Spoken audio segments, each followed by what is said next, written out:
Di dalam situ ada 6 orang yang menari, termasuk saya dan teman saya yang mengalami kejadian. Di dalam tarian itu, saya berpasangan sama yang bisa dikatakan kesampuk.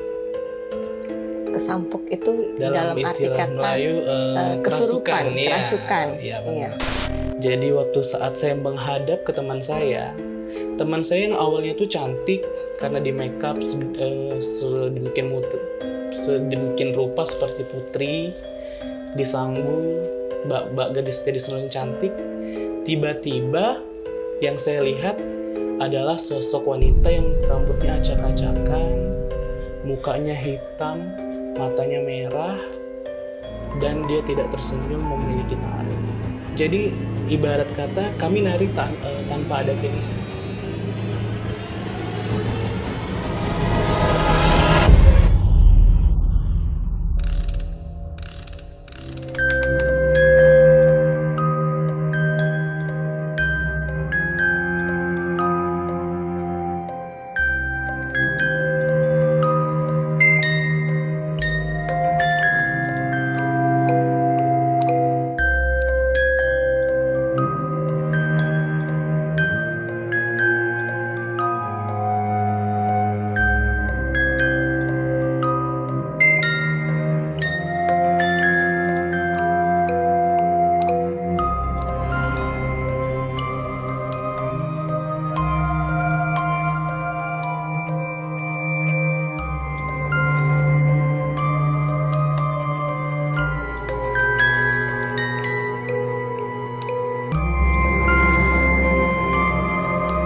Sahabat Kepri, selalu ada kisah menarik dari setiap kejadian, tempat, cerita, hikayat, atau fenomena-fenomena lainnya yang mungkin kita belum tahu dari apa yang sudah sering kita dengar. Di sini kami hadir untuk mengungkap sisi lain dari Kepri. Bersama saya, Tika Ismail.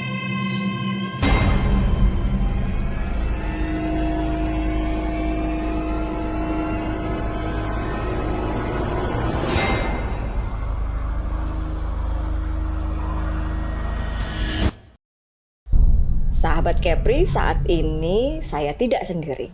Sudah ada salah satu sahabat Kepri yang hadir bersama saya untuk mengungkap sisi lain Kepri. Ada Hari Capri. Dan Hari akan bercerita, berbagi kisahnya, pengalamannya, apa yang dialaminya, misteri, mistis di balik kebudayaan. Dan Hari adalah seorang penari. Bisa diceritakan biasanya tarian apa yang dibawa? Baik, jadi kebetulan saya ini spesialis nari tradisi. Terus ada nari zapin, ada juga nari joget. Tapi yang ingin saya ceritakan kali ini itu tentang tarian zapin. Tarian zapin. Iya. Tarian zapin adalah salah satu tarian tradisional Melayu Kepri. Iya, benar sekali. Apa kisah di balik tarian zapin yang Hari alami? Tepatnya ini saya tanya dulu, kapan? Nah, jadi kejadiannya ini tuh bermula pada saat masih sekolah. Waktu sekolah ada perlombaan. Jadi perlombaannya itu bertajuk Tari Zapin Kreasi. Kebetulan di dalam situ ada 6 orang yang menari, termasuk saya dan teman saya yang mengalami kejadian. Jadi di dalam tarian itu saya berpasangan sama yang bisa dikatakan kesampuk. Kesampok itu dalam arti istilah kata Melayu kesurupan, ya. kerasukan. Iya benar Iya. gitu. Jadi kejadiannya itu sudah dirasakan, udah nggak enaknya itu dari awal mau nampil naik ke atas panggung. Itu tahun berapa? Sekitar tahun 2010. 2010. Iya. Sebelum kita lanjut Hari Capri. Sebenarnya apa sinopsis tarian Zapin yang Hari Capri dan teman-teman bawakan ketika saat itu? Nah, jadi tarian Zapin Kreasi ya, kita kan bawanya nari Zapin Kreasi. Di sinopsis itu menceritakan tentang kayak sepasang muda-mudi yang saling kasmaran. Jadi lebih kepada kayak hubungan antara muda-mudi yang kasmaran. Tidak ada unsur mistisnya. Tidak ada unsur mistis. Tidak ada. Baik. Kenapa bisa terjadi unsur mistis? Sebelum kita lanjut, jangan lupa untuk klik tombol subscribe. Nyalakan notifikasinya, share, dan komen. Nah, jadi di Tanjung Pinang sendiri, setiap tahunnya itu selalu ada yang namanya perlombaan gawe seni. Nah, dalam perlombaan gawe seni itu ada tingkatannya. Ada tingkat sekolah dan umum. Kebetulan pada saat itu saya ikut yang tingkat sekolah, karena saya mewakili sekolah menengah pertama pada saat itu. Jadi, ceritanya awalnya sekali, waktu kami ditunjuk untuk menjadi pasangan itu, karena kita udah sering menang nih sekolahnya. Jadi kayak salah satu sekolah yang ditakuti pada saat perlombaan gitu, kayak sudah, wah ini pasti sekolah ini yang bakal menang. Jadi berdasarkan kejadian seperti itu, ternyata menggunakan hal-hal mistis adalah cara untuk bisa menang. Seperti apa? Jadi kayak ternyata sudah menjadi hal yang lumrah gitu. Untuk menjadi seorang pemenang dalam tarian, biasanya menggunakan hal-hal mistis. Jadi kayak kita itu seperti lawannya itu diganggu gitu.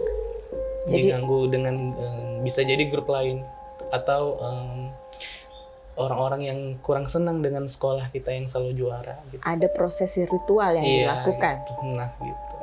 Jadi sudah bermula dari awal sebelum kita naik ke panggung, si kawan saya yang pasangan saya itu sudah mulai merasa gelisah. Malah bahkan dia merasa kayak aku nggak mau nari, karena perasaannya udah nggak enak gitu. Tapi karena sudah kita kuatkan tim, mau nggak mau kita harus nari karena kita nampil untuk membawakan nama sekolah. Jadi ceritanya itu waktu saat saya menari, ada gerakan Zapin di awal itu kan namanya sembah.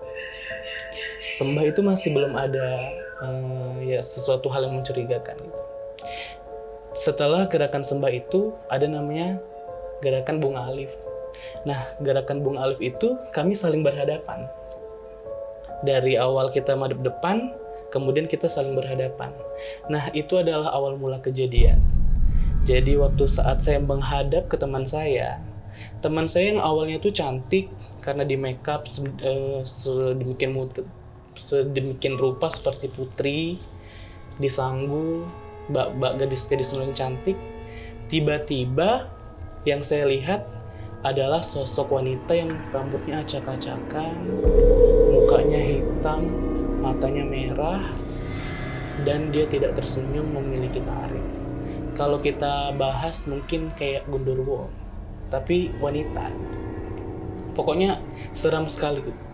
Saya tuh sampai gak bisa untuk melihat mukanya gitu. Jadi ibarat kata kami nari tanpa ada chemistry, karena tidak ada saling tatap-tatapan gitu. Jadi selama nari itu teman saya sebelah pasangan saya ini narinya itu sembarangan. Jadi kalau misalnya orang lain kelihatan dia tetap seperti penari cantik gitu, cuman narinya itu kemana-mana, dia sendiri doang gitu. Yang kami 5 orang yang lain kan dalam satu grup ada 6. 5 orang yang lain tuh nari pada sesuai pada koreografernya gitu. Pada koreonya sudah benar gitu, cuman dia sendiri aja. Ternyata setelah tariannya selesai, kita tanyain, si dia ini kan nangis terus gitu. Lagi nari itu sambil nangis, udah nggak enak nih jasadnya. Turun panggung, kita tanya kenapa kamu narinya seperti itu, dan boleh aku kasih tahu gitu. Jadi dia nih, si pasangan saya ini, dia nggak merasa kalau dia berubah. Yang melihat dia berubah itu saya, karena saya pasangannya. Ternyata dia bilang, pada saat saya naik panggung, ada kakek-kakek tua dari sebalik pohon menatap saya terus dari awal sampai akhir. Jadi kakek-kakeknya itu kayak kakek-kakek nggak biasa, mungkin bisa kita bilang penampilannya seperti dukun gitu, melihat sosok si anak ini gitu, pasangan saya itu. Jadi kayak seketika dia blank, jadi kayak ya ibaratnya silap mata lah gitu. Jadi dia tuh dipengaruhi sama orang yang dilihat dia itu. Dia nangis, merasa kayak ya merasa bersalah gara-gara dia. Jadinya kita akhirnya pada saat itu dinyatakan kalah. Gitu. Apakah setiap tarian selalu mengalami hal serupa atau kejadian ini terjadi di Kepulauan Riau? Kepulauan Riau, lokasinya di Tanjung Pinang. Tanjung Pinang. Gitu. Jadi menurut saya ya, di lokasi ini apakah sering terjadi hal yang serupa? Menurut saya ya, yang sepengetahuan saya, dalam perlombaan tari dimanapun itu, kayaknya sudah lumrah gitu menggunakan hal mistis seperti itu. Berarti memang setiap ada lomba tari, dimanapun itu akan ada hal-hal mistis ataupun misteri yang terjadi. Iya benar. Makanya setiap kita mau lomba, biasanya pelatih tari kami itu yang tidak mengizinkan kita untuk berpencar. Itu tidak usah berpencar, tetap kumpul dalam satu timnya aja. Karena banyak nih caranya, kayak sebelum-sebelumnya yang grup-grup lain juga pernah ada yang mengalami kejadian kesurupan sebelum menari karena merasa ada yang tepuk badannya di belakang. Jadi kayak hal-hal mistis untuk suatu kemenangan itu jadi sudah seperti lumrah gitu dalam dunia tari. Seperti itu.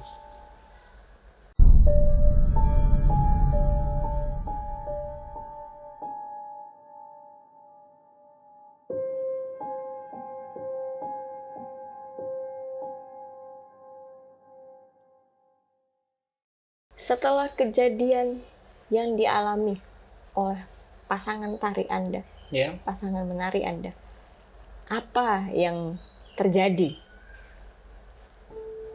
Jadi pasangan nari saya itu sempat kayak bisa kita bilang mengalami trauma untuk menari.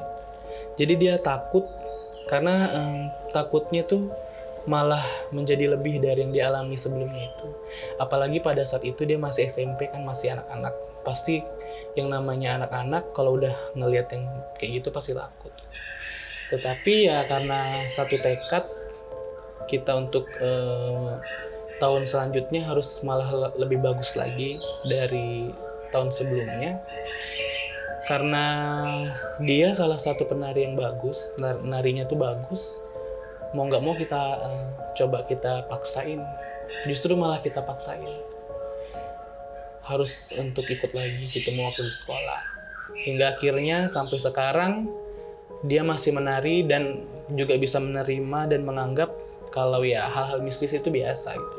Karena ternyata di tingkat umum hal-hal mistisnya itu lebih parah daripada tingkat sekolah. Gitu. Apa ada wejangan dari pelatih atau mungkin yang dituahkan di dalam ruang lingkup kebudayaan menari ini, terutama untuk ruang lingkup hari sendiri, ada tidak wejangan untuk bagaimana cara mengantisipasi supaya hal ini tidak terjadi? Iya, jadi biasanya kami itu selalu diingatkan kalau sudah ke lokasi jangan berpencar. Yang pertama itu jangan berpencar. Kedua, kita tuh jangan menatap mata penari-penari yang lawan.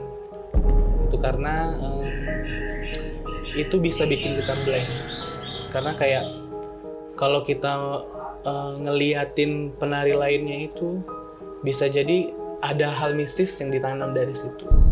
Juga biasanya kita tuh dibilang kalau misalnya ada peserta yang lagi nampil, itu kita nggak boleh ngelihat, dilarang untuk ngelihat.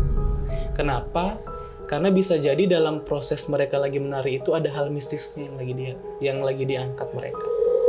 Nah, takutnya hal mistis dalam cerita yang mereka angkat itu berimbas kepada yang ngelihat. Gitu. Jadi kayak hal-hal kalau misalnya dalam perlombaan seperti itu ada yang kesurupan, bisa jadi yang kesurupan bahkan bukan yang menari yang kesurupan, tapi orang lain yang kesurupan. Jadi kami itu selalu diingetin, pokoknya jangan mencar, terus jangan ngelihat mata penari-penari lain yang bukan dari grup kita, sama dalam hati selalu mengucap istighfar sama ingat Tuhan gitu. Berdoa. Baik. Jadi sahabat Kepri, mungkin hal ini bisa terjadi karena ada faktor lupa berdoa atau terucap sesuatu yang tidak semestinya. Mungkin juga terjadi karena adanya kekuatan astral di lokasi tersebut atau prosesi ritual yang dilakukan oleh oknum-oknum tertentu. Tentu itu masih menjadi asumsi.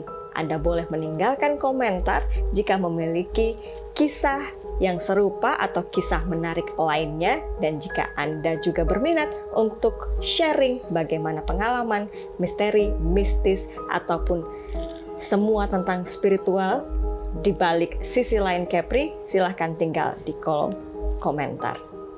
Itu saja hari Kepri. Ya, baik. Nama Anda saling berkaitan dengan Kepri. Wah, iya. Luar biasa. Benar sekali. Jangan kemana-mana, nantikan episode selanjutnya dari Sisi Lain Kepri. Subscribe, comment, like, and share. Saya Tika Ismail. Sampai jumpa.